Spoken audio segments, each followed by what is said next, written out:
And now, what if you're at home with the kids and they might be eating the healthy food, but they will not get off that couch? Please welcome Dr. Karyn Gordon, getting her kids off the couch. How are you? Follow-up. They could be eating on the couch. They're eating healthy.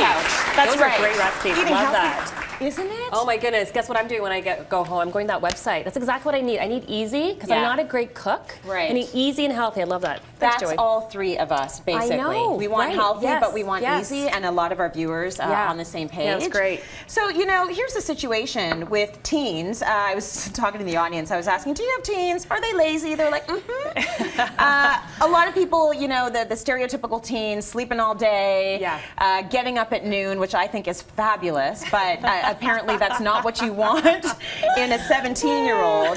You want them to get up and do something because the summer months can be long if they're just sitting around using technology, not getting any exercise and not doing anything structured. So you've got some tips to help us get our teens out there, off the couch, and doing stuff. It could be teen, it could be preteen, it could be your 8-year-old. This really, it can be any kids. Really right across the board. It's not just teenagers. Yeah, these strategies will really apply to all age brackets, which I really like. So first thing, and it's really interesting, at our center, at our Leadership and Counseling Center, this comes up a lot of times. Around usually the end of July, I'll sit down with one of my clients, be like 16 or 14.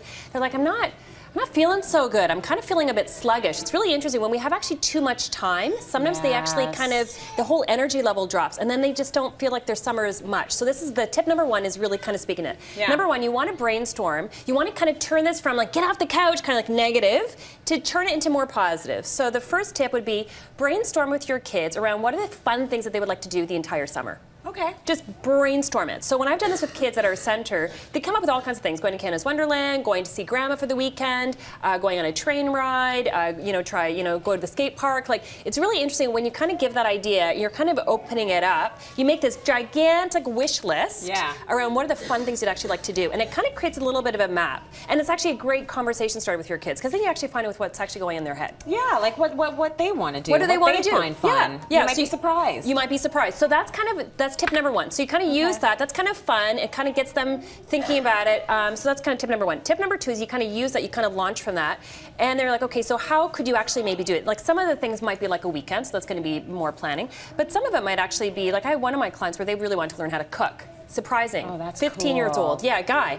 And he actually, so once I knew that that's what he wanted, I'm like, okay, so how are you actually going to do that? Like, what's the structure going to look like? So second tip is try to create a flexible structure. Okay, like school is very rigid, right? Here are the times.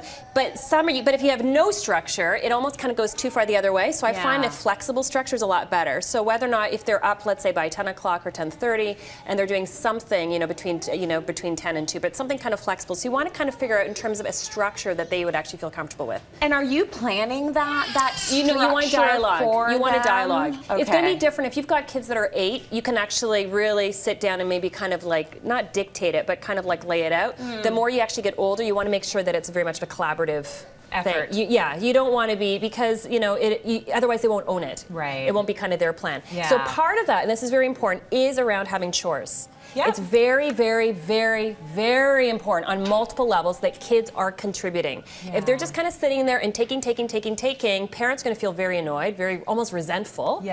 And it's not going to be good for kids. So that could be also part of that brainstorming discussion around what are the chores that they could actually be doing, whether it's daily or weekly, and just even like 2 or 3. It doesn't have to be a huge list. It's something that they are contributing, and this is really important, to the family. So cleaning the room is not a chore. That's a responsibility. That's how I differentiate the two. Okay. We call all chores responsibilities. Oh, okay. But so that's an interesting differentiation. Well, to me, I just find it really helpful. Like, a responsibility is anything that benefits them. That's their job. That's not my job. It's your job. A chore, to me, that's just how I define it. It actually benefits the entire family. Okay, good stuff. So, like, putting away laundry, kind of the grass, gardening, emptying the dishwasher, that's a chore to me. How do you make it so that you're not nagging them, though? Like, I can't picture that world. Well, okay, so that's kind of like tip number 3, kind of like speaks to that, which is provide options, not handouts. Okay. Parents, do not, I repeat, do not give out free money. Do not give out free money. So this is one of the biggest mistakes. Yes, but only if they're doing something for it. Do not give out money. Do not give out free money. If they, money is a wonderful currency for a lot of kids. Not everybody, but for a lot of them. Yeah. We've actually started giving, providing options for allowance for our boys. There are 7. Yeah. Wow, is it effective? Mm-hmm. Very, very. If they want to earn it, they can. If they don't, they don't. But there's no spending money coming from this girl. I'm so surprised at that. I thought you would be somebody who would say, do not connect chores to so remember, money. I'm not talking about responsibilities. You're not talking about responsibilities. You're talking about chores. I'm talking about chores, and there will be some things that are not paid for. Yeah. Okay, so there's some things that are not being paid for. Listen, I agree with this 100%. Yeah. I'm all about it. I'm very motivated by money.